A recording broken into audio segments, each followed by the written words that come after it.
Sebelumnya disclaimer dulu, gua balik ke style lama biar lebih sering upload dan yaudah lanjut ke videonya. Seperti yang kalian tahu, tanggal 21 April kemarin adalah Hari Kartini. Dan di video ini gue bakal nyeritain gimana gue tiba-tiba disuruh buat ikut lomba Kartini. Jadi, waktu gue masih kelas 1 SMK, sekolah gue itu pas Hari Kartini, dia ngadain lomba buat Hari Kartini. Ada lomba fashion show, ada lomba cerdas cermat antar kelas, lomba make up buat perempuan, lomba monolog, dan lomba photoshoot. Oh ya, ditambah guru-guru gue juga punya lomba mereka sendiri. Seingat gue waktu itu tuh mereka tuh lomba ngelipet jari, dan yang paling cepat ngelipetnya baru dia yang menang. Terus ada juga lomba buat nasi goreng.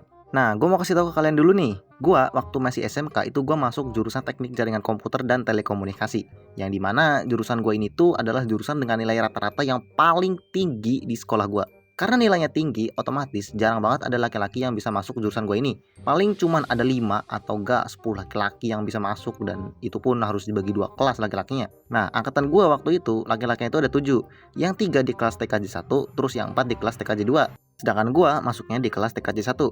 Oke, balik lagi ke topik awal. Kita waktu itu lagi jam kosong di kelas. Terus tiba-tiba ada teman OSIS kelas gua masuk dan dia bilang tentang lomba-lomba yang mau diadain buat Hari Kartini. Tapi entah kenapa pengumuman kalau hari pas Kartini itu ada lomba, itu tuh diomonginnya pas H-1 sebelum Hari Kartini itu dimulai.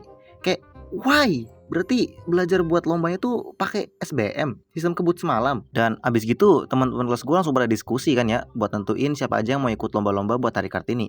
Guys, ini siapa aja nih yang mau kira-kira bisa ikut lomba buat besok? Oh iya bentar, ada satu tambahan lagi. Untuk lomba monolog itu wajib banget yang ikut laki-laki. Katanya kalau yang ikut cewek nanti nilainya malah dikurangin. Waduh, kelas gue kan cowoknya cuma 3. Jangan-jangan nanti malah gue lagi yang kepilih. Aduh, semoga aja deh enggak. Aduh, tapi feeling kok gue gak enak ya.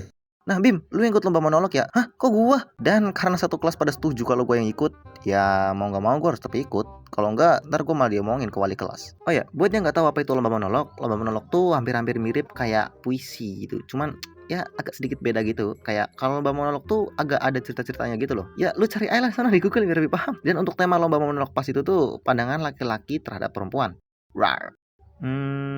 Gimana ya buat naskahnya? Bingung banget gue, buset. Mana besok udah lomba lagi. Aduh. Bim, gimana buat naskahnya? Udah ketemu belum? Belum nih, gue gak ada ide banget. Kenapa gak cari di Google aja, Bim? Ntar tinggal dimodif dikit gitu. Lah, iya juga. Pas besoknya, gue udah siap dengan selembar kertas dan satu nyali kecil di dalam diri gue.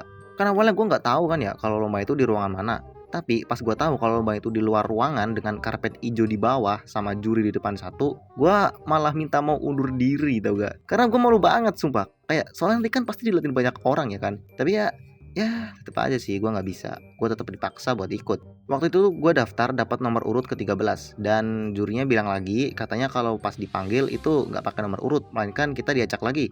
Dan pas diajak tuh gue kebagian maju ketiga. Dan waduh, sumpah gue malu banget. Waktu itu tuh gue majunya disuruh pakai toa yang nanti dicangklongin gitu, terus gue pegang mic-nya yang pakai satu tangan. Nah, monolog itu kan agak-agak ada dramatisnya kan ya harusnya.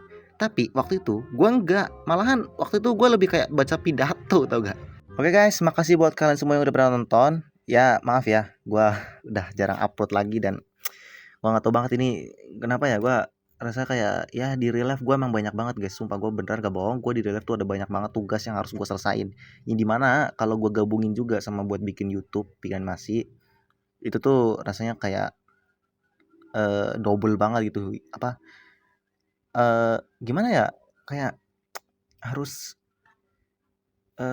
ya gitulah, pokoknya harus lebih rajin banget gitu. Gue kayak gak ada waktu istirahat juga. Gue habis ngerjain tugas di real life, terus gue harus ngerjain YouTube lagi tuh kayak plus banget gitulah kegiatan gue di kehidupan asli gitu. Kayak gue sekarang udah bisa lumayan upload lagi, nggak tahu, tapi gue usahain tetap bakal gue upload lagi dan kalian tungguin aja video-video gue. Oke, yaudah deh, jangan lupa subscribe, dadah.